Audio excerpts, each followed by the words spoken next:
Jedi utilise la force pour la connaissance et la défense. Jamais. Ce sont des clients très importants, ils ne peuvent pas attendre. Eh ben, ils vont apprendre. Nous avons juré de protéger jusqu'à la mort la pierre du temps. Et j'ai juré de plus manger de glace, mais pareil qu'on a créé un parfum pour moi. Ah, ça nous botte tous de t'entendre dire ça. Il faut avouer que voir Donnie massacrer un nazi, c'est presque aussi chouette que d'aller au cinoche. Bienvenue dans ce nouvel épisode de LCDS. LCDS, c'est le format critique de la nuit des sorties. On analyse un film ou une série. Et pour ce faire, je suis en compagnie de Hal. Bonsoir Hal. Bonsoir Ista, comment ça va? Ça va et toi? Ça va bien. Ista, quel est ton Batman préféré? Direct. L'acteur, le voice acteur peut-être. Ah, le voice actor. Le 2 en vrai, n'importe. Compliqué. Après, moi, j'ai un attachement quand même à Michael Keaton parce que c'est le premier que j'ai connu en fait. Ouais. Après, il y a. Parce que tu parlais des voix, je pense à Darbois. Ah, bah oui. Richard Darbois dans Batman, la série animée, qui est aussi assez culte, je trouve. Mais j'avoue que dernièrement, en fait, j'ai envie de dire Pattinson. Parce que je trouve qu'il a des yeux de fou et qu'il est incroyable. Le Pattinson, ok. Le Pattinson, ouais. Bon, j'ai demandé une réponse, il m'en a donné 3. Oui. Mais c'est dur après pour Batman d'en choisir qu'un et tout, avec toutes les itérations qu'il a eu. Franchement, moi je peux pas. J'ai du mal. Richard Darbois, évidemment, quand j'étais petit, mais bon, Kevin Conroy aussi, donc tu vois, dans les Batman Arkham par exemple, et puis vraiment Christian Bale. Je le trouvais très bien aussi, donc et Pattinson aussi. Donc en fait, il y en a plein qui sont bien. Il faut pas choisir, voilà. Tout est bien dans Batman. C'est comme le fromage, je sais pas. Quoi? D'accord. Oui, si tu veux. Et ben là, on parle de Batman, on parle d'animation. On est obligé de parler de la série animée, je pense, des années 90, qui est peut-être l'un des meilleurs dessins animés de tous les temps, je pense, à titre personnel. Et toi, tu t'en avais regardé un peu, j'imagine, quand t'étais jeune, j'imagine. Oui, bien sûr, oui, ça passait sur France 3, je crois, à l'époque. Et ouais, j'en ai vu pas mal. Puis ça fait partie, clairement, de ma culture Batman. Avec les Batman de Burton, j'aimais beaucoup. Ouais. Bah après, c'était assez inspiré des Batman de Burton dans l'ambiance, beaucoup, etc. Bah, la musique, elle ressemble. Hein. Bah, c'est un remix, hein. Le thème de la série est un remix de thème de Danny Elfman, enfin qui a été remixé lui-même par Danny Elfman, donc voilà. Et moi c'est mon dessin animé préféré, hein, je pense. Je me le suis rematé il y a pas si longtemps que ça. Déjà, je trouve que Bruce Timm, le showrunner, a quand même réussi à réinventer le personnage à ce niveau-là. Il a inventé beaucoup de personnages, hein, Harley Quinn notamment. Il y a un gangster qui s'appelle Rupert Thorne qui apparaît dans Batman Capes Crusader qui a été inventé dans la série animée, et il a réinventé beaucoup de personnages, genre Mr. Freeze par exemple, qui a une nouvelle origin story qui est devenue l'origin story canon quoi des films, et puis Harley Quinn qui a été je pense un des personnages qui nous a été le plus montré, je pense, dans le DC, chez DC là depuis une dizaine d'années quand même, qui a été pas mal exploité. Et moi je trouve que c'était une série parfaite, qui arrivait vraiment à se renouveler, tu vois, à chaque fois dans des trucs assez inattendus, ça changeait de type de narration, et franchement le Bruce Wayne qu'on a dans la série animée, on l'a pas encore vu en live d'ailleurs, ce genre de Bruce Wayne là qui est déjà assez sage et assez empathique finalement, qui est assez ce qui est pas très Batman dans ce qu'on a eu de ces 20 dernières années, tu vois, depuis Batman Begins et tout, mais celui-là il est assez spécial et on l'a pas encore eu, donc peut-être qu'un jour on l'aura à l'écran. Peut-être. Mais du coup, Ista, qu'est-ce que tu peux nous dire sur la production de Batman Caped Crusader, ou le justicier masqué en français évidemment?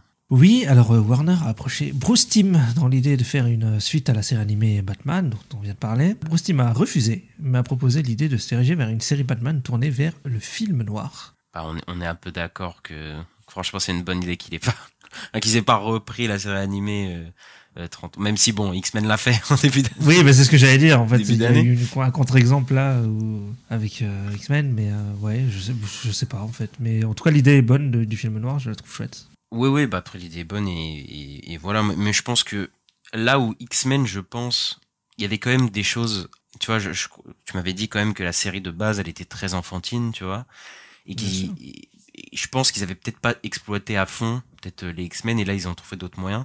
Je pense que le Batman, franchement, de la série animée, plus tu rajoutes la Justice League, etc. après, enfin, je pense que le personnage, il a été quand même bien malaxé, tu vois. Alors en plus les X-Men, après ils ont quand même eu des limites dans la série d'animation, parce que c'était quand même pour un public d'enfants aussi dans l'idée.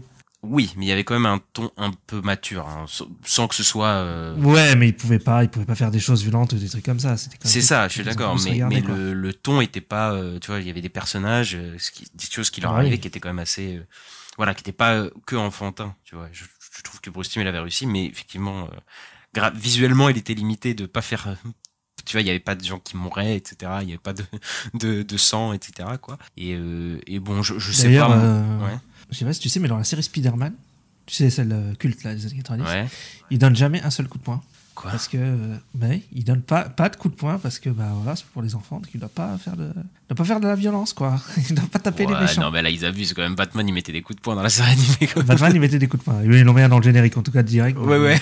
Tu dégages de là. Mais putain, ok, j'avais pas remarqué. En même temps, j'ai pas maté la série depuis mon enfance, mais assez fou ce truc-là. Mais c'est vrai qu'on a un peu passé ça maintenant, parce que maintenant il y a déjà les services de streaming et les trucs comme ça, et c'est beaucoup plus libre sur ces choses-là, donc c'est assez cool, quoi. Et ouais, moi en tout cas, je suis j'étais content qu'il ait refusé de reprendre ça et de pas entre guillemets gâcher ce qu'il aurait pu avoir fait avant, etc. Et voilà. Et de donner un nouveau truc, un truc plus frais peut-être au Batman que de recycler des vieux trucs, c'est pas plus mal, quoi. Ensuite, il y a Ed Brubaker qui a été désigné comme scénariste en chef. Ed Brubaker, c'est un scénariste de comics qui est spécialisé dans le thriller, qui a notamment fait un super run sur Captain America. Ouais. C'est lui qui a créé le Winter Soldier, par exemple, etc. Et il fait un petit caméo dans Winter Soldier, on le voit à un moment d'ailleurs. D'accord. Il a pas fait un truc Batman Gotham Central, un truc comme ça? Si, oui, il a fait ça aussi. Il a fait un Catwoman aussi, je crois. Ouais. Il a fait du Batman, du Marvel et tout, bien sûr. C'est un scénariste assez connu, assez réputé. Et c'est toujours très policier ce qu'il fait. Et il s'entoure de scénaristes de comics comme Greg Rucka, Marc Bernardin et Alec Gross. Ouais. Je connais un peu Greg Rucka et ce que j'avais vu, c'était pas mal. Il s'est entouré que de scénaristes de comics, hein, quasiment. Hein, donc c'est vraiment une team de mecs qui fans de comics. Il y a aussi Matt Reeves et J.J. Abrams qui sont attachés au projet. Bon, c'est en tant que producteur, hein, c'est pas. Il y a leur société de production qui est dessus, mais ils sont pas scénaristes ou quoi. Mais ouais, ils voulaient vraiment recréer une vibe comics et tout. Bah comme à l'époque des années 90, je pense. Voilà, Bruce Timm, il s'est un peu entouré de mecs qui connaissaient vraiment l'univers de Batman et. Paul Dini, il a écrit des comics, il me semble. Oui, bien sûr, hein, bien sûr. Mais après, il y avait eu pas mal de scénaristes aussi sur la série animée. Mais ici, voilà, Ed Brubaker, c'est un mec qui a fait des thrillers et des trucs policiers. On en parlera plus tard, mais ça se sent énormément dans la série que c'était un peu la direction, quoi. La série, elle avait été annoncée comme faisant partie du catalogue HBO Max. Et voilà, Zaslav il a dit non, on la vend à Amazon Prime, à Prime Video, donc elle atterrit sur Prime Video, quoi. C'est fou cette histoire, hein, quand même, parce que tu te dis, quand même, Batman, tu vois, c'est pas chez Warner, tu vois, c'est assez fou. Ouais, c'est vrai que c'est leur plus grosse licence, Batman. Bah ouais, quand même, quoi. Après, bon, c'était au moment où la DC, Warner, c'était pas très très bien, quoi. Même si, bon, ça s'est pas encore relevé, hein, mais là, ça va peut-être un peu mieux qu'il y a un an ou deux. Et ouais, bah, il a commencé à vendre des trucs, tu sais, à l'appel, là, à pas vouloir sortir certains trucs. On se souvient de Batgirl, on se souvient de Coyote versus Acme, des trucs comme ça qui ont été bazardés. Et bah Cape Crusader au moins s'est fait racheter, tu vois, le projet au moins a survécu, oui. Parce qu'il y en a qui n'ont pas eu tous le même destin. Et la saison 2 est déjà en marche, voilà. Il y a déjà des épisodes qui ont été écrits, etc. Donc je pense qu'on aura la saison 2 sûrement l'année prochaine, un truc comme ça. Ouais, ça va peut-être aller très vite, ouais. Bon, on passe à la série. Ouais. Bah, c'est parti. Mais on sait maintenant que je ne laisse rien passer.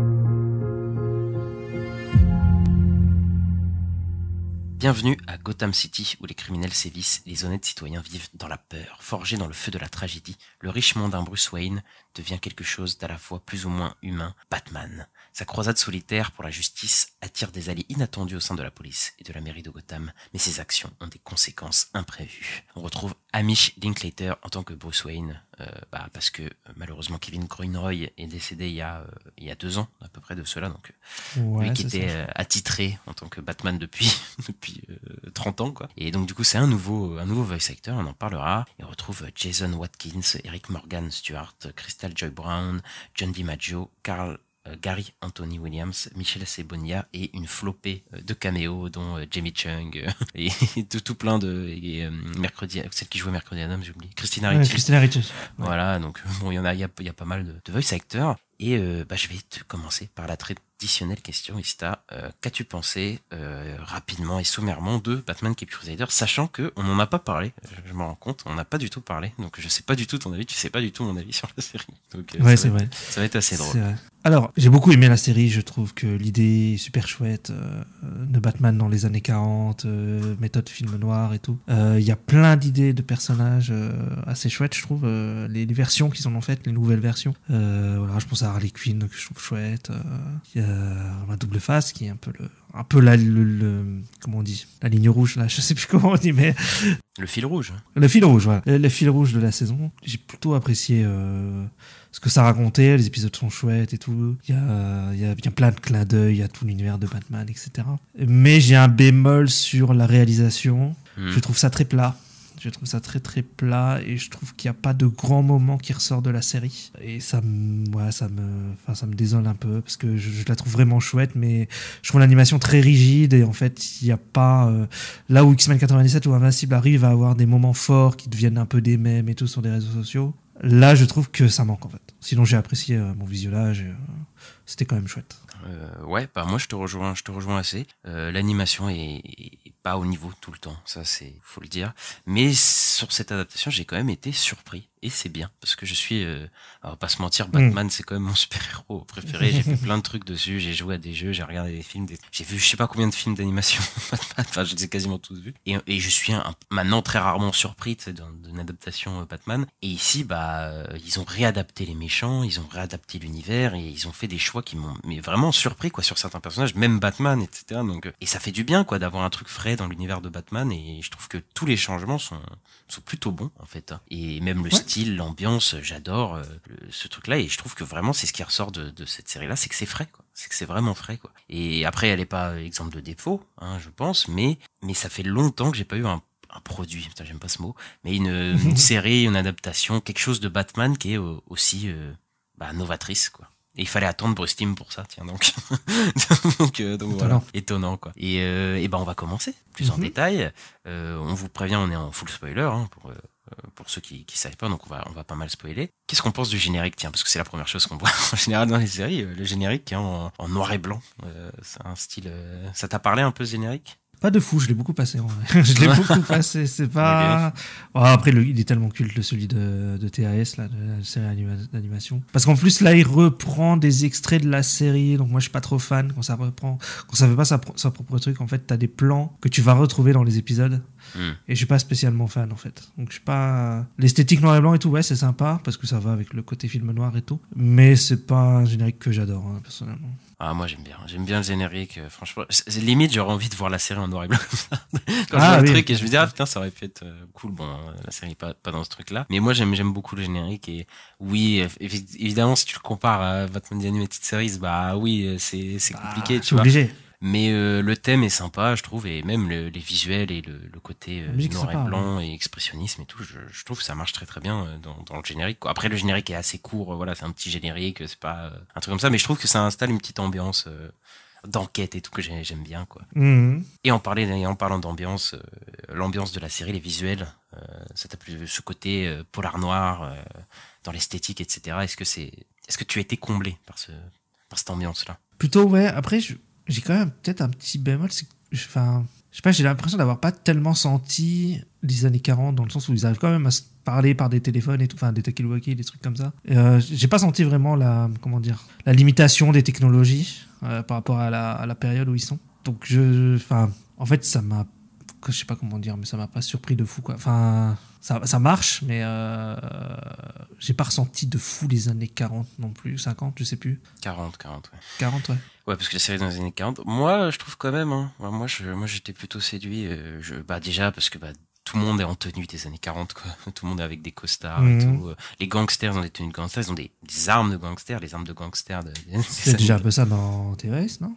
Non, c'était quand même un truc de plus années 80, quoi, dans la vibe. Là, on est vraiment, même la ville. Mais en fait, c'est ça qui est intéressant avec Batman, c'est que la ville de Gotham de base, elle ressemble à une ville des années 40, je trouve, en fait. Oui. Dans l'esthétique, je trouve. Donc, en fait, ça sied bien, en fait, aux années 40, mais on a ces énormes buildings, très verticales, hein, qu'on avait déjà dans la série animée des années 90. En fait, c'est pour ça, ça m'a pas choqué, quoi. Ouais, la ville ressemble beaucoup à celle des années 90, là, pour le coup, très verticale, très expressionniste.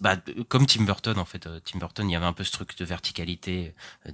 enfin, un peu moins gothique, hein, parce que Tim Burton, c'est très gothique, mais c'est gratte-ciel-là qu'on retrouve, et moi, ouais, je trouve que la ville, j'y reviendrai juste après, mais en tout cas, la représentation de Gotham, comme elle est, je la trouve super bien faite, quoi. J'ai un petit bémol sur la ville, c'est que je trouve qu'elle manque un peu de vie. Je trouve, il y a pas beaucoup de gens dans les rues, etc. Genre, je me dis, bon, il y a personne. Mais les passages en voiture 3D, là.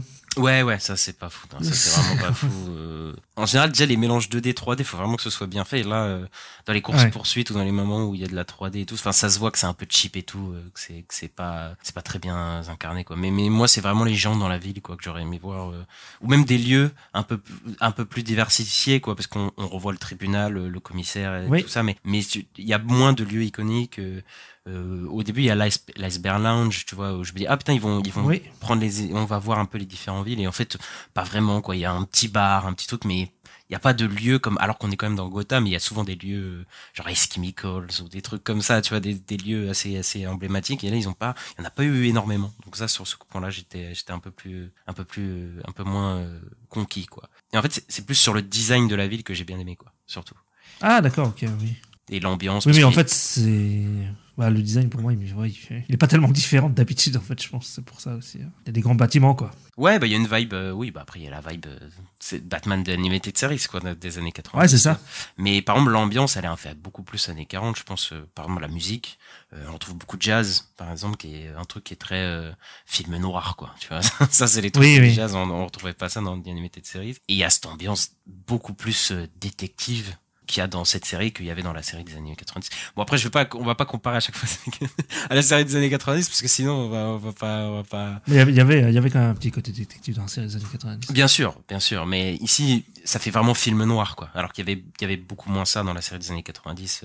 Et puis, vu les personnages qu'on suit ici beaucoup plus, c'est beaucoup plus tourné dans le côté enquête, quoi. Ouais, moi, je voulais dire un truc. Il y a un truc qui m'a surpris dans la série, c'est qu'en fait, Batman, j'ai l'impression que c'est pas le perso principal. Même si la série s'appelle Batman Caput Crusader, j'ai pas l'impression que c'est le personnage qu'on suit vraiment. Et j'ai l'impression que c'est plus une ombre à chaque fois dans les histoires, qui vient à certains moments, mais qu'on suit plus Barbara ou Montoya ou ce genre de personnages de la police ou les procureurs, etc., que vraiment Batman, en fait. Ouais, exactement. Enfin, moi, je suis parfaitement d'accord. C'est qu'en fait, Batman, c'est le perso principal parce qu'il revient dans tous les épisodes, hein, ça c'est sûr et certain. Mais chaque épisode a un focus un peu différent. Donc il y a un épisode où on va suivre Barbara, un épisode où on va suivre René Montoya, un épisode où on suit Batman, et des épisodes où on suit les méchants même carrément. Et c'est un truc déjà qui apparaissait déjà dans la série des années 90. Hein. Il y avait déjà des épisodes où il s'était pas entièrement focus sur Batman, hein, où c'était d'autres personnages, etc. Mais ici la série est vraiment, c'est vraiment Batman et la police, quoi. C'est vraiment Batman et qui sont vraiment le cœur émotionnel. Et ça aussi, c'est vraiment un des côtés frais que j'ai noté et qui m'a fait vraiment du bien. C'est qu'on change vraiment le type de narration. Genre, un bout d'un moment, on est le point de vue des policiers qui vont traquer Batman, tu vois. Où on suit René Montoya qui traque Clayface, on peut le dire. Et on suit Batman qui suit René Montoya qui traque Clayface. Et je sais pas, c'est assez sympa, quoi.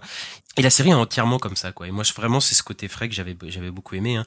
Même si, on retrouve quand même un côté épisodique, hein, de ces épisodes, à peu près, il y a à peu près un méchant par épisode, tu vois, à chaque épisode, mais il y a un fil tout du long qui est un peu cousu au début, qu'on distingue pas trop au début, on voit Rupert Thorne un peu, tu vois, on voit un peu Double Face, on se dit où ça va aller, et après ça se dessine, etc. Et il y a vraiment un fil rouge pour les personnages. Oui, les 2 derniers épisodes sur le coup, c'est l'histoire de la saison, quoi. C'est ça, ça finit sur le double épisode de Double Face, qui était un des épisodes, enfin, ça fait reflet à un des doubles épisodes de la série animée Batman de Animated Series, où il y avait le double épisode justement sur Double Face, qui était un des meilleurs épisodes, quoi, un des épisodes qui a le plus marqué. Donc voilà, ils ont un peu fini sur ça. Batman, c'est pas le centre, mais du coup, on s'intéresse énormément au personnage des flics. Et bah, Ouais. c'est un peu le cœur émotionnel, quoi, de ce Batman, de ce Batman qui est frustré, parce que Batman, il est assez froid, on y reviendra tout à l'heure, tu vois, il est pas Ah oui. exactement comme on le pensait.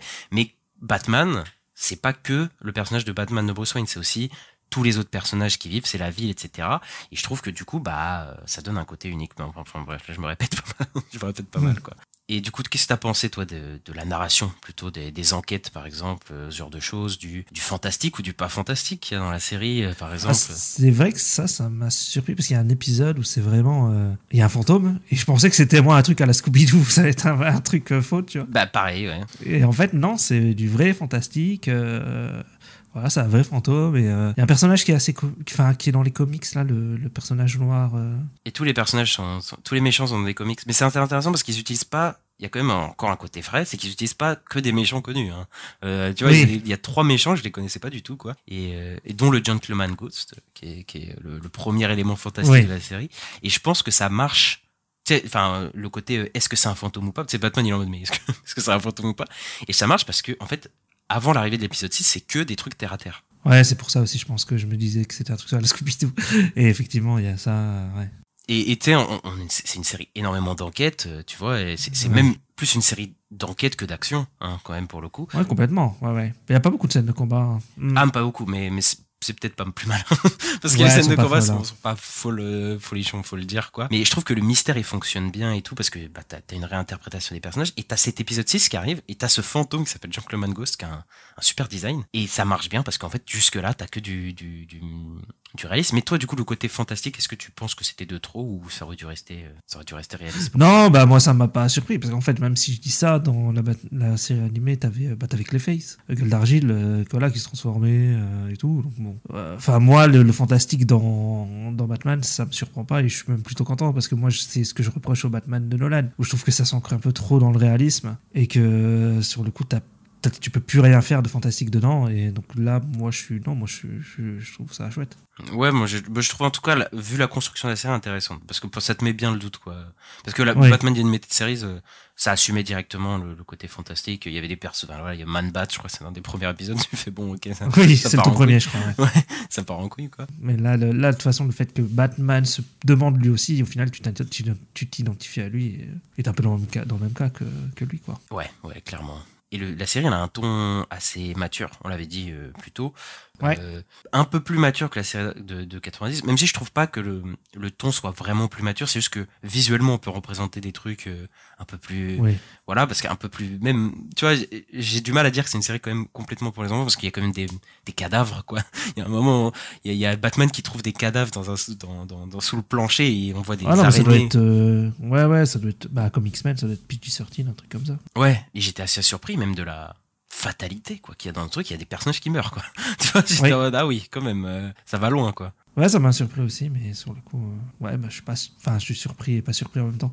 Parce que le perso qui meurt à la fin, si c'est celui qui parle, oui, je pensais pas qu'il allait mourir. Mais même d'autres persos qui meurent, hein, tu vois, genre, il y a Ah oui, il y en a. Ouais. Il y a Firefly, là. Firebug. Firebug. Ah oui, c'est vrai. Mais oui, tu vois, genre, Flash et Bullock, ils le tuent, quoi. Genre, tu sais, il tire dessus, il meurt et c'est fini, tu vois. Même au début, Clayface, il tue des gens, tu vois. Et j'étais assez sur le pingouin, on va revenir sur ça, mais qui tue son propre enfant, tu vois. Il y a des moments assez glauques, quand même, dans la série, quoi. C'est pas aussi, c'est pas enfantin, je trouve, du tout, quoi. Ah non, pas du tout. Bah, de toute façon, c'est pas le projet. Hein. Et il y a un moment qui m'a pas traumatisé, mais qui aurait pu me traumatiser. C'est un moment où Firebug, qui est un pyromane, hein, voilà, c'est fun fact, qui n'est pas Firefly. C'est que Firebug existe vraiment dans les comics, il s'appelait vraiment Firebug. Ok. Mais ce n'est pas Firefly, mais il se ressemble beaucoup. Enfin bref. Et en fait, il s'imagine les gens brûlés et des enfants brûlés. T'sais. On est dans sa tête et il voit les enfants brûlés. Et je me dis, mais c'est un truc de fou de montrer ça, tu vois, dans une série comme ça. Et c'était assez bienvenu et ça a participé à l'ambiance glauque de la série, quoi. Ouais, complètement. Et les designs, toi, les designs des méchants, des héros et tout, ça t'a plutôt parlé? Non, ouais, ça va dans le style de toute façon des années 40, etc. Quoi. Je trouve j'aime bien la Harley Quinn. J'aime bien la nouvelle Harley Quinn. C'est marrant, il a réussi à la redéfinir et en faire un nouveau truc intéressant. Ouais, je trouve ça plutôt chouette. Même pas mal de méchants, ils ont réussi à les définir, à retrouver. Bah, des le trucs. pingouin et tout, qui est la pingouine maintenant. Ouais. Mais oui. Après, les designs sont. Tu sais, c'est un peu un mixte entre les années 90 et les Batman, les premiers comics Batman des années 40 quoi. Et même un peu Silver Age, peut-être aussi des années 60 pour certains je pense. Mais tu sais on retrouve les designs de Bruce Timm où c'est les personnages ils sont très carrés, tu sais ils ont des épaules ils ont des épaules très carrées, ouais moi c'est Montoya qui j'ai fait voir. Avant elle est vraiment elle est toute carrée, c'est un bloc qui se balade quoi. Bah c'est un peu la marque de Bruce Timm quoi, où tous les personnages ils ont des épaules hyper un peu carrées et tout ça. Superman, Batman ils ont des trucs comme ça quoi. Oui là le Bruce Wayne il est énorme aussi hein. Ouais clairement. Après moi je suis la seule design, je suis pas certain, c'est Bruce Wayne, c'est sa tête. J'ai un truc avec son visage, alors que les autres sont bien réussis tout, mais lui, son visage, ses yeux, etc. Il y a un truc, je sais pas, il y a un truc qui me. Je sais pas, ouais. Moi j'ai eu un petit problème avec Harvey Dent. Quand il est en double face ou quand il est en Harvey Dent Non, quand il est en Harvey Dent au début, parce qu'au début je me disais ouais il est méchant direct. Je sais pas, je trouvais il avait une tête d'un peu de méchant. Mais on reviendra sur lui, mais il est pas pareil du tout que dans les autres, enfin d'autres itérations que j'ai pu voir sur Harvey Dent, hein, même dès le début, hein, je trouve. Ouais. Mais le design de Batman, par exemple, c'est le premier design de Batman. C'est fortement inspiré du premier design du premier comics Batman. Comics accurés. Alfred aussi, hein, qui est un peu plus en chair, etc. Il était un peu plus comme ça dans les premiers comics. Catwoman, c'était la même chose, c'est vraiment la tenue traditionnelle Catwoman des années 40. Donc ils ont vraiment fait un vrai travail pour recréer ce style de comics là. Et moi les designs des méchants, mais je les trouve incroyables quoi. Genre le Gentleman Ghost, j'ai adoré son design et tout, un peu 1800, je sais pas trop. Il y a un côté un peu je sais pas, fantôme de l'opéra, un peu bizarre, tu vois. Et il y a un mec, c'est Onomatopea. Je crois que c'est ça qui s'appelle ce méchant. Et c'est le mec qui ressemble à Bullseye. Ouais, bah j'ai cru que c'était Deadshot, moi. Mais en fait, Deadshot, c'est le mec qui se fait buter au début, oui. Oui, il se fait tout buter direct, là. C'est Floyd direct. Ouais. Et lui, Onomatopea, c'est un mec qui vient des comics, mais que je connaissais pas du tout. Et j'adore son design qui est un costard traditionnel de gangster. Et en même temps, il a le truc de Bullseye. On dirait le truc de Bullseye sur la tête. Ouais, mais j'ai vu des gens dire qu'il fonctionnait pas trop. Eux, ils trouvaient qu'il fonctionnait pas trop en animé. Parce que oui, il fait des onomatopées. En fait, là, il fait juste. Oui, il fait bang. Oui, voilà. Ça, moi, j'ai trouvé ça trop drôle. Moi, j'ai trouvé ça super. Moi, je trouvais ça très drôle, mais après, je peux comprendre que ça sorte un peu des trucs, surtout que la série est pas très drôle. Il y a pas que des blagues, quoi. Mais par exemple, Clayface, tout ça, je trouve que les designs sont super bien faits parce ils m'ont un peu rappelé le design des vieux monstres Universal, tu sais, qui avait dans les années 40, quoi, son visage, complètement déformé, etc., quoi. Et d'ailleurs, pour revenir aussi au côté fantastique, ce qui m'a aussi fait dire que le Gentleman Ghost n'était pas un truc fantastique, c'est que Clayface est pas vraiment un élément fantastique, tu vois. Tu vois, je me suis dit, peut-être Clayface et tout, ils vont, dans l'épisode 2, ça va être Clayface, qu'il va se transformer en espèce de tas de argile géant. Et en fait, pas du tout. En fait, tu vois, c'est juste son visage qui se transforme. Et du coup, je me dis, ok, la série va dans un truc réaliste, tu vois. Alors que finalement, pas forcément, tu vois. Mais pas tellement. Mais c'était marrant de revenir un peu à ça, quoi. Et du coup, vas-y, on va peut-être attaquer les persos au bout d'un moment, peut-être. Qu'est-ce que tu penses de Batman, de Bruce Wayne, de sa relation avec Alfred, etc. Il est très froid avec Alfred, je trouve. Déjà, il appelle Pennyworth. Il n'appelle jamais Alfred. À part à la toute fin de la saison où il est Alfred, donc il commence un peu à s'humaniser. Je pense que c'est ça qu'on nous raconte. Ouais, complètement. Ouais. Mais ouais, il est pas sympa ce Batman-là, quoi. Il est pas. Ouais, je suis d'accord. C'est peut-être un des Batman les plus froids que j'ai vu. Hein. Franchement, celui-là, mais ça m'a choqué un peu même parce que j'étais pas du tout habitué. Enfin, Batman, c'est un mec un peu froid, on va pas se mentir, c'est pas le mec le plus chaud, chaleureux de l'univers. Mais là, encore plus, quoi. Genre, Alfred, il l'appelle, comme tu l'as dit, Pennyworth. Enfin voilà, c'est un collègue, quoi. C'est pas rien de plus, tu vois. Et puis même t'as un flashback, je crois, et quand il va le voir là, quand il est petit, il lui dit ouais, je vais tous les buter. Non, il dit pas ça, il dit je vais me venger et tu vas m'aider. Tu sais. Et il est flippant de fou.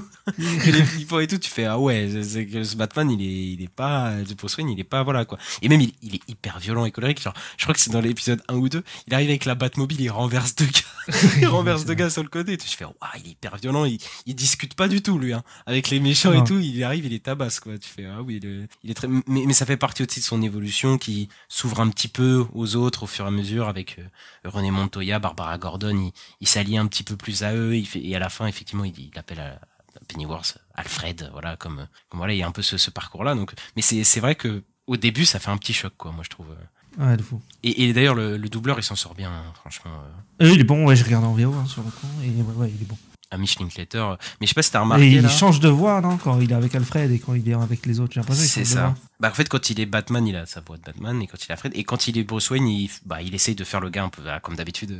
Oui, mais quand il est Bruce Wayne, tu vois, Bruce Wayne dans la voiture avec Alfred, il parle comme Batman. Mais c'est ça qui est assez nouveau pour celui-là, c'est que il modifie sa voix quand il fait Bruce Wayne. Parce que d'habitude, Batman, tu sais, il modifie sa voix quand il est en Batman pour pas que les gens ils le reconnaissent. Il fait la voix Bah oui. Christian Bale quand il fait son truc, tu vois. Et là, ici, sa vraie voix, c'est la voix de Batman, tu vois. C'est en mode, il a une voix hyper rock et tout. Et en fait, quand il est en Bruce Wayne, il fait bonjour, je suis un mec charmeur et tout. Et du coup, je trouve que ça accentue le côté double personnalité et le côté dévoué au personnage de Batman encore plus à ce niveau-là. Donc, je trouve qu'il a fait vraiment un beau travail. Mais je suis un peu déçu, par contre, sur le personnage de Batman, on s'attarde pas du tout sur sa Batcave, sur ses gadgets et tout. Mais il y a Bon, pratiquement rien dans sa Batcave. Bah après, si c'est les années 40, il doit pas avoir tellement de gadgets aussi.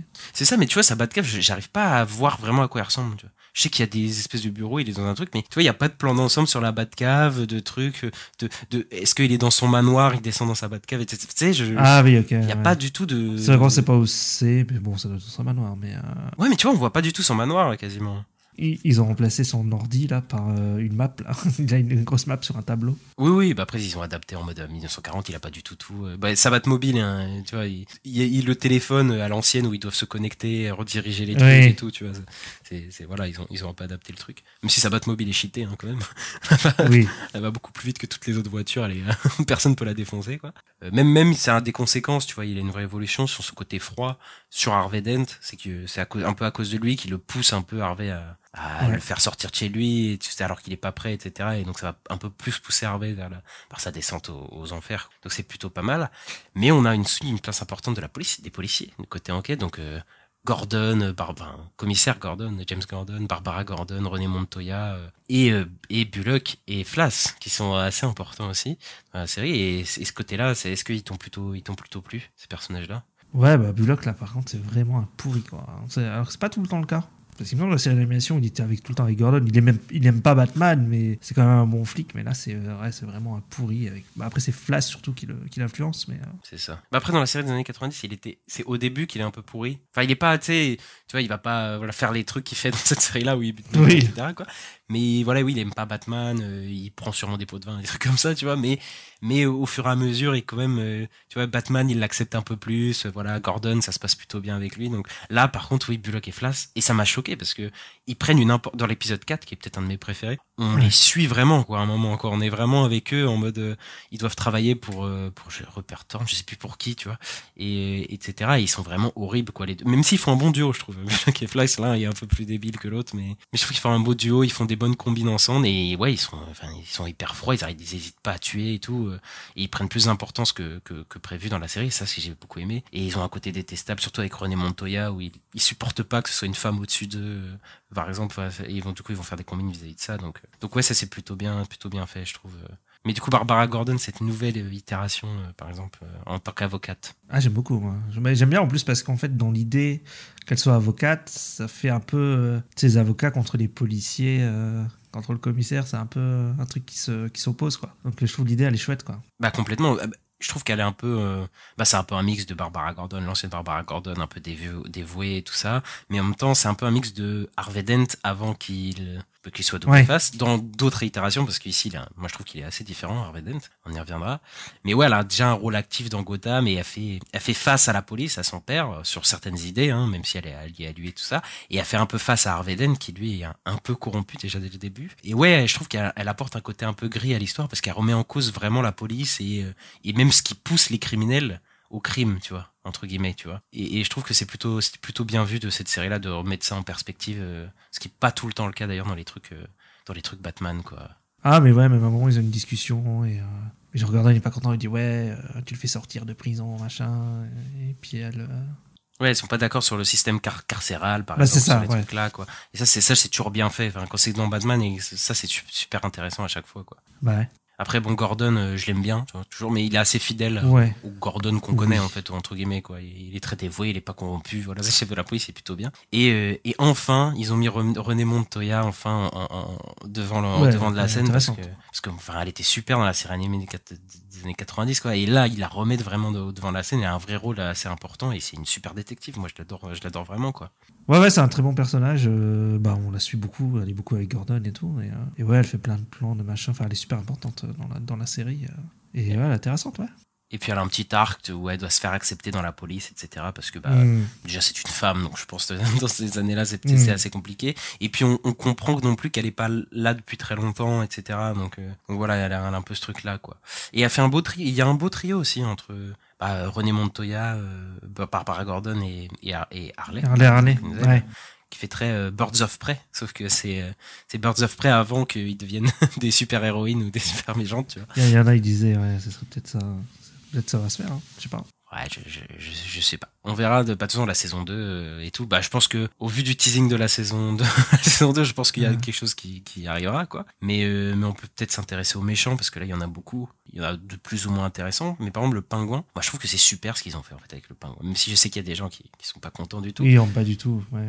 Alors que moi je comprends pas ce truc de pas vouloir de changement de personnages de comics, alors que littéralement les comics sont en perpétuel changement à chaque fois, en perpétuelle réinvention depuis 100 ans, quoi. À chaque fois t'as des nouvelles réitérations de personnages, donc et je trouve ça vraiment pas intéressant de revoir la même chose, genre les mêmes personnages faits de la même manière. Enfin franchement, tu vois, au bout d'un moment c'est chiant, quoi. Mais là le pingouin, je trouve qu'ils ont bien adapté le truc en mode c'est une mère de famille complètement froide avec ses enfants, qui n'hésitent pas à buter ses enfants, mais ils ont gardé le côté bête de foire du pingouin, qui est un personnage difforme, voilà, et qui a été voilà, lui il s'en sert, le pingouin, quand c'était un homme dans d'autres itérations, pour faire peur. Et ici elle s'en sert parce qu'elle fait des cabarets, des trucs comme ça, pour charmer les gens, par exemple. Elle l'utilise à son avantage, ce qui est son truc de gangster, etc. Et c'est vrai qu'il y a un peu cette fascination, je pense, pour les fans difformes dans un certain temps de nos sociétés, tu vois. Et il y avait un peu ce côté-là aussi, que je pense qu'ils ont réussi à réadapter le personnage une nouvelle fois, en incluant son côté bête de foire et tout, mais d'une manière différente. Donc moi je trouve que c'était une super idée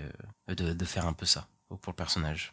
Ouais, non, mais je suis plutôt d'accord avec toi, j'ai pas grand chose à dire de plus, mais ouais, enfin, moi ça m'a pas dérangé, contrairement à beaucoup de monde. Je l'ai trouvé plutôt chouette, le personnage, ouais. Bien doublé en plus et tout, donc non, moi j'ai ouais. On retrouve Selina Kyle aussi, Catwoman. Épisode qui a été écrit par Brubaker, je crois, d'ailleurs. C'est un des préférés d'ailleurs des gens, je crois, celui-là. Oui, parce qu'il y a le flashback justement de Batman qui est en mode je vais buter tout le monde. Et ouais, là on retrouve une Selina Kyle qui a un majordome, ça c'est une majordome plutôt. Oui, une majordome, c'est vrai.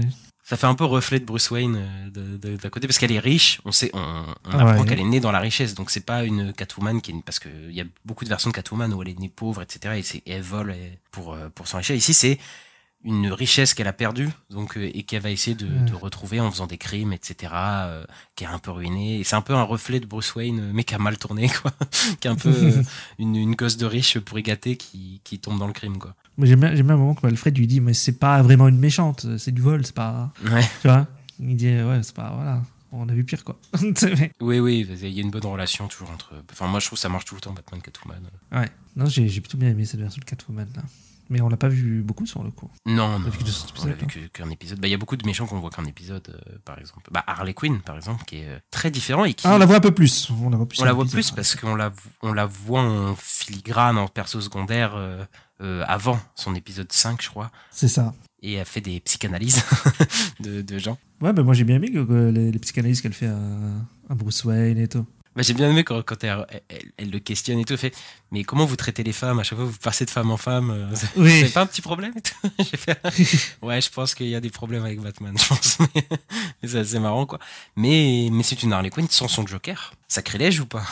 Moi ça me dérange pas, de toute façon après ça fait longtemps qu'on a dit Harley Quinn sans Joker maintenant. Il s'est émancipé du Joker dans les comics ou même dans les œuvres actuelles, la série d'animation Harley Quinn, les films The Suicide Squad ou Birds of Prey. Donc ça me choque pas en fait, je me suis habitué à ça. Mais surtout qu'elle ressemble plus à Harley Quinn quand elle est en Arlene Quinzel, où elle est beaucoup plus joyeuse, elle fait beaucoup plus de blagues et tout. Et quand elle passe en Harley, elle est elle fait des têtes de vénère, quoi. Ah, bah, elle est Plus très du sérieuse. tout. Ouais, Elle est très sérieuse. ultra sérieuse, donc c'est vraiment un contre-pied total au personnage qu'on avait de base, et moi je trouve que c'est bienvenu. Même si je trouve que c'est un peu aucun sens qu'elle s'habille en Harlequin, du coup, parce qu'il n'y a pas de Joker. Du coup, je me dis, bon, le design, Ouais. j'aime beaucoup, tu vois, mais du coup, ça a pas vraiment de sens, puisque, bah, elle se mettait en Harlequin parce qu'elle était avec le Joker, tu vois, c'était un peu ça, sa gimmick, et là, elle se met en Harlequin pour, je sais pas trop quoi. Je sais pas pourquoi, parce que c'est Mais c'est pas un peu de... Tous les gens qu'elle met là dans son... qui viennent en psychanalyse et qu'elle met dans sa pièce là, c'est pas un peu tous des riches? C'est pas un truc comme ça? Ah, oui, bah, tu sais, elle est brainwash, quoi, ses patients, tu vois, pour qu'elle... Ouais. Parce que je pense qu'elle a un petit problème psychologique, mais elle veut autres guillemets, les sauver, tu vois, de leurs problèmes psychologiques et de leurs trucs. Tu sais, elle est en mode, vu que les avancées psychologiques n'avancent pas du tout pour ce patient, bah, je vais le brainwasher complètement, quoi.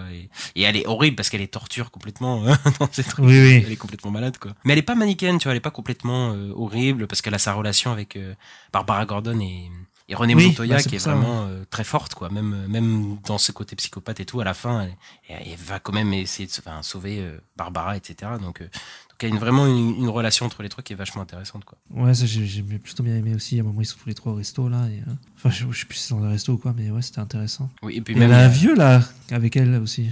Ah oui, bah là, je crois qu'elle a encore un majordome. Tout le monde a des majordomes dans cette série. C'est Oui, ça. oui, elle a un mec qui l'aide pour kidnapper des gens, etc. quoi. Donc, mais il y a même une relation avec René Montoya qui est possiblement amoureuse, qui s'était dessinée, voilà. Bon, je pense qu'on verra plus de ça dans la saison 2. J'imagine qu'elle va revenir sur peut-être une autre forme, etc. quoi. Donc ça peut être pas mal. Et le Gentleman Ghost, moi, je suis tombé amoureux de ce personnage. Je suis vraiment tombé amoureux de ce personnage parce que, mais c'est rare que je vois des méchants que je connais pas dans l'univers de Batman, et là je me suis vraiment dit mais c'est qui ce mec, il sort d'où? L'épisode il était plutôt bien amené et tout, et j'ai regardé, en fait à la base c'est un antagoniste de Hawk Girl, donc rien à voir avec le truc, mais je trouve son design il est incroyable, et je trouve que c'est un genre de Robin des Bois à l'inverse. Oui, j'aime bien quand il dit ça. Il vole les pauvres pour s'enrichir parce qu'il voilà, c'est un mec un gros bourgeois qui supportait pas qu'est-ce qu'il supportait pas, la démocratie, etc. J'étais mort de rire. Putain, c'est une bonne idée ça, de méchant un peu pulp, etc. quoi. Je trouve que ça marchait bien, quoi. Complètement, ouais. J'ai bien aimé le personnage, mais je sais pas comment j'avais vu son nom, mais le mec qui fait des trucs surnaturels et tout, qui va voir, qui lui donne la fiole et tout là. Mais ce personnage il est chouette, et même son design qu'il a à la fin avec le manteau blanc et le gros chapeau là. Ah oui, mais ça c'était vraiment, oui, c'est vrai que c'était space, ça. Le mec il sort de nulle part, il fait ça. Je me t'attendais pas du tout, tu vois, de ce personnage là, quoi. Ça va dire un peu un mec vaudou ou un truc comme ça. Mais c'est ça, ouais. Mais c'est un vrai perso des comics, mais je sais plus son nom. Je sais pas, je le connais pas. Midnight quelque chose, je sais plus. Mais il était vraiment cool, ouais. Il y a un petit côté facilier dans Princesse et la grenouille, tu sais, ah oui, ok. Le méchant, tu sais, qui est un peu comme ça, qui est un peu enfin, on dirait la magie noire occulte, tu vois, de ces trucs-là. Ouais. Et ouais, ça marche bien. Il y a aussi Nocturna, là, Natalia, là, celle qui est un personnage hyper peu connu aussi, qui ressemble à Mercredi Adams. Ouais, complètement. C'est vraiment Mercredi Adams, quoi. Ah, ça, par contre, l'épisode il est marrant parce qu'il y a les Robins. Au début, j'ai pas calé tous les Robins. Au début, j'ai compris que c'était Dick parce qu'il dit Dicky, mais après, il y a Stéphie, donc c'est Stephanie Bourne. Mais il y en a, il s'appelait Jace et je ne voyais pas qui c'était. En fait, c'est Jason Todd parce que Jason Todd, il était roux au début dans les premiers comics et je savais pas du tout, moi. Mais j'ai surtout tilté quand il y avait la Robin de Dark Knight Returns. Ah oui. Carrie Kaylee. Oui. Je vois les lunettes, les cheveux roux courts et tout. Mais ça, c'est la Robin de... Ah putain, je l'avais pas capté, mais maintenant que tu le dis, oui. Bah oui. Ouais, en fait, ils ont vraiment fait tous les Robins, quoi. Ouais, c'était plutôt bien fait, ça. C'est un épisode en plus un peu émotionnel, hein, celui-là, avec les jeunes et tout. Moi, je trouve que c'était plutôt pas mal, quoi. Et voilà, on va arriver au big boss final de cette saison, qui n'est pas le Joker. Et oui, le Joker n'est pas là. C'est Harvey Dent, donc, qui est présenté, je crois, dans l'épisode 2 ou un truc comme ça et tout. Et moi, il m'a hyper surpris sur Harvey Dent, parce que Harvey Dent, avant qu'il devienne double pas, c'est souvent le mec vertueux, voilà, qui est très gentil et tout. Ouais. Et là, dès le début, il est hyper fourbe, je le trouve déjà. C'est vrai, et puis il accepte des pots de vin et tout à un certain moment de la série. Ouais, même s'il revient un peu sur ça, c'est ce qui va causer un peu son truc là, mais il veut devenir maire à tout prix, quoi. Le mec, il est prêt à tout pour être comme ça. Il a un côté fake, il fait genre d'être avec le peuple, etc. Alors que c'est un mec un peu bourgeois, etc. Il veut vraiment avoir le pouvoir, quoi. Après, il a un côté un peu ambigu parce qu'il est vraiment, je pense, contre la corruption. Il veut vraiment l'éradiquer, mais il a un côté, je veux le pouvoir, quoi. Ce Harvey Dent, c'est ça, quoi. Et c'est d'ailleurs son envie d'être maire à tout prix qui va un peu corrompre sa morale à un certain moment, qui va s'allier un peu à Rupert Thorne, quoi. Ouais. Donc c'est intéressant. Enfin, moi, je trouve que c'est quand même.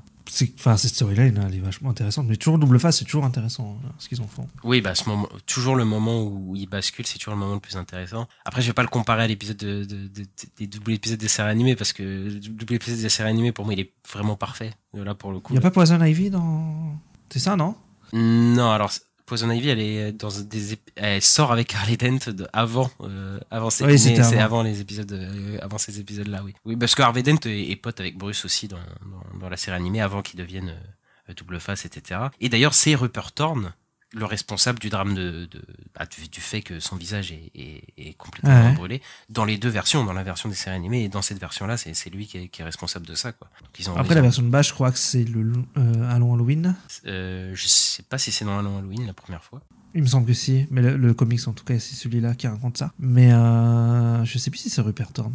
Non, c'est pas Rupert Thorne, parce que Rupert Thorne, c'est un personnage qui est créé dans la série animée de Batman. Ok, d'accord. De la série animée, Okay. Et ouais, il a ce côté aussi qui était pas vraiment dans la série animée, parce que lui, il a un côté où ils ont inversé le côté mauvais de Dane, j'ai l'impression. Dans le sens où, d'habitude, Dane, quand il est en mode je vais buter les gens, c'est sa partie défigurée, entre guillemets, qui est représentée. Et ici, j'ai l'impression qu'ils ont fait l'inverse. Ils ont mis le côté, c'est le côté défiguré de Dane, c'est un peu le côté plus attendrissant. Et je crois que c'est le passage où il tue, je sais pas qui. Bah, il y a un passage où il tue, je sais plus qui. Comme ça, moi. Il tue quelqu'un. Bah, je crois que c'est celui qui l'a brûlé. Bah, oui, bah, il faut l'incendie, il faut le feu à l'immeuble, ouais. Et il parle en mode, il dit, je t'aurais bien laissé en vie, mais l'autre ne veut pas. Et l'autre qui monte, c'est sa partie qui n'est pas blessée, quoi. Donc, je sais pas s'il y a un peu une inversion de ce niveau-là. J'avais fait un peu attention à ça, donc peut-être c'est moi dans ma tête, mais j'ai vraiment l'impression qu'ils ont inversé le côté. Ah ouais, moi je l'ai pas. D'accord. Ok, bah peut-être. À vérifier, mais je suis presque sûr. Hein. Sur le coup, moi, je l'ai pas vécu comme ça. Moi, pour moi, c'était comme d'habitude, quoi. Voilà. Enfin, moi, je l'ai vécu comme d'habitude, que c'est la partie parce que c'est un moment où il se fait brûler, qui commence quand même à devenir violent, quoi. Oui, c'est ça, ouais. Je sais pas. Mais la partie vengeresse de lui, j'ai l'impression que c'est la partie. Bon, après, à vérifier. Peut-être, peut-être. Ouais, je sais pas. Mais ça m'avait vraiment marqué sur ce moment-là, quoi. Le moment où il tue celui qui lui a jeté l'acide, quoi. Et il y a ce côté aussi de parano où il croit que tout le monde le regarde. Oui, tout le monde est dans le resto et tout. Et ça c'est un gros build-up qui a été fait toute la saison de il veut avoir une image hyper clean auprès des gens, il veut être bien vu de partout, et donc bah forcément quand t'as le visage à moitié brûlé, il a l'impression que bah tout le monde le juge entre guillemets, quoi. Ouais, il parle plusieurs fois des sondages, ils disent oui monsieur, dans les sondages vous êtes en train de baisser, machin. Oui, il a envie d'être aimé des gens en fait, hein, quoi. Ouais, c'est ça, ouais. Et le fait qu'il a brûlé sa tête, ça l'a un peu fait croire que tout le monde le déteste et tout le monde le trouve comme un monstre, un fric, c'est tout, quoi. C'est ça, ouais. Alors qu'en fait les gens ils viennent lui dire bonjour tranquillement et tout. Ouais. Et lui, ouais, il est dans sa paranoïa, quoi, c'est trop tard. C'est ça, ouais. Et voilà, la série était format épisodique qui tease quelque chose, parce qu'il y a une scène un peu pas pré-crédit qui tease le Joker. Voilà. Moi je suis content qu'ils aient pas mis de Joker direct dans la saison 1, parce que en vrai on l'a eu beaucoup de fois. Je pense que voilà, t'es pas obligé de le mettre tout de suite. Là, ça fait une petite introduction d'une saison. On savait qu'il allait arriver au bout d'un moment s'il continue à faire la série. Il a un côté hyper Dracula. Le Joker, là, je sais pas si c'est moi, mais l'image qu'on a de lui vite fait, il me fait penser à Dracula, quoi. On voit pas sa tête en entier, on voit juste ses yeux. Ouais, c'est ça. Une partie de son visage peut-être un peu plus que ses yeux quand même, mais il y a des ombres et on voit pas grand chose. Mais ouais, il a l'air très blanc. Ouais, peut-être. Oui, Dracula, oui. Oui, ce serait peut-être une inspiration. Ça pourrait être Corda en plus avec les années où ça a été fait, parce qu'ils vont prendre les imageries des Dracula de ces années-là. Bah, ça pourrait être intéressant. Et ouais, du coup, Ista, globalement, la série, plutôt une réussite quand même. Oui, complètement. Complètement une réussite. Il y a des drames, c'est intéressant ce que ça raconte. Le côté policier thriller est réussi. Après, c'est juste la réalisation qui est assez plate et c'est dommage, mais sinon derrière, c'était plutôt chouette. Ouais, bah je suis plutôt d'accord. Même s'il y a quelques passages qui sont bien faits, la course-poursuite par exemple avec Catwoman sur les toits de Gotham et tout ça, j'ai trouvé ça vraiment pas mal, parce que la série est très noire, hein, donc il y a pas beaucoup de couleurs, mais il y a des fois des néons qui ressortent, des néons hyper rouges et tout, et je trouve que ça fait une ambiance assez sympathique à ce moment-là, quoi. Mais oui, effectivement, les combats sont pas incroyables, il y en a très peu de toute façon, et l'animation un peu statique, même quand les personnages parlent ou se déplacent un petit peu, c'est un peu. Ouais. Voilà. Moi j'ai calé une fontaine aussi où l'eau elle coulait bizarrement, ça faisait Par à coup, comme ça, j'ai dit, oh, c'est bizarre ça. Mais... Ouais, non mais oui, il y a des moments c'est un peu en dessous, ouais. On va pas se cacher quoi. Mais moi pour les designs nouveaux, pour la narration qui change un peu, qui change même pas mal, pour voilà une réinterprétation de tout ça, l'ambiance et tout, moi je pense que ça vaut clairement le coup quoi. C'est plutôt une bonne adaptation quoi. C'est vraiment frais. Ouais. Je le redis, mais c'est vraiment ce qu'il faut quoi pour du Batman quoi. Ouais, moi je suis d'accord avec ça. Bah écoute, on a fini ça. C'est quoi ton épisode préféré? Tiens, on va finir sur ça. Mon épisode préféré.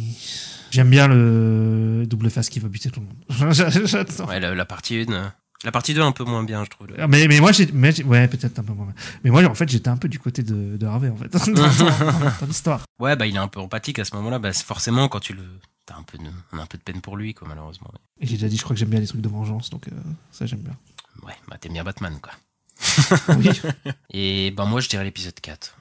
Je crois que c'est l'épisode 4. Ouais, c'est l'épisode où ils sont en train de traquer Batman et tout. Et... Oui, avec Firebug. C'est ça, et avec Firebug qui se fait buter, et Bullock et Flash qui reprennent le contrôle de l'épisode et tout à la fin, on les suit vraiment quoi. Et je trouve que cet épisode il est vraiment parfaitement géré et tout. Je trouve ça pas mal. Ouais, je suis assez d'accord. Mais par contre, je trouve ça c'est fou qu'il tue un mec et puis après les mecs qui se font comment on dit, promouvoir, ouais. Il y a les journaux ils disent ouais c'est des héros et tout. Bah ouais, ils ont tué le mec qui a foutu le feu quoi. Tu vois, c'est un peu en mode alors qu'il s'était rendu. Hein, c'est des bons enfoirés. Ouais. Mais voilà, ils ont vraiment, ils assument aussi vraiment le côté noir, méchant de ces personnages et ambigu quoi. C'est vraiment cool quoi. En tout cas, ça montre bien le problème des médias. Et on va passer, avant de se quitter, aux sorties de la semaine. Alors, qu'est-ce qui sort cette semaine? Eh ben, il y a Trap, le nouveau film de M. Night Shyamalan qui revient tous les ans ou tous les 2 ans pour faire un film avec un concept assez fou d'un tueur en série qui se retrouve enfermé dans un concert. Et ça donne envie. Et qu'est-ce qu'on a d'autre, Ista?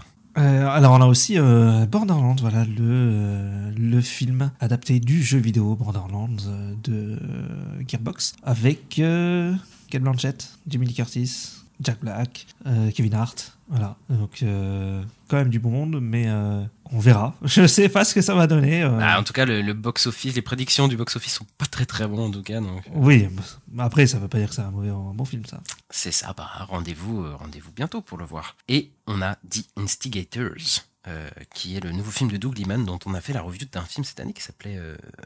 comment il s'appelait déjà? Roadhouse, je crois, avec Jake Gyllenhaal. Il revient chez Apple TV avec Matt Damon et Casey Affleck. Voilà, c'est une sorte de comédie d'action où c'est 2 braqueurs, voilà. Et je crois que ça fait pas mal parler aux États-Unis, moins chez nous, mais possiblement ça peut être pas mal. Ça sort le 9 août. Et voilà, c'est fini, Ista, pour cette semaine. Yes. Et on se retrouve très bientôt pour les news de la semaine et d'autres critiques de la semaine, donc sûrement Borderlands et House of the Dragon saison 2, il y aura des choses à dire. Oh là là. Oh merde. Ah, merde, et oui. Et voilà, on se retrouve très bientôt. J'espère que vous avez kiffé cet épisode. N'hésitez pas à mettre le pouce en l'air, les 5 étoiles selon votre plateforme de streaming, à nous suivre sur les réseaux sociaux @la nuit des sorties, donc sur Twitter, sur Instagram, sur TikTok, sur YouTube, etc. Et on se retrouve très bientôt, Ista. Oui, surtout bientôt. Ciao. Ciao.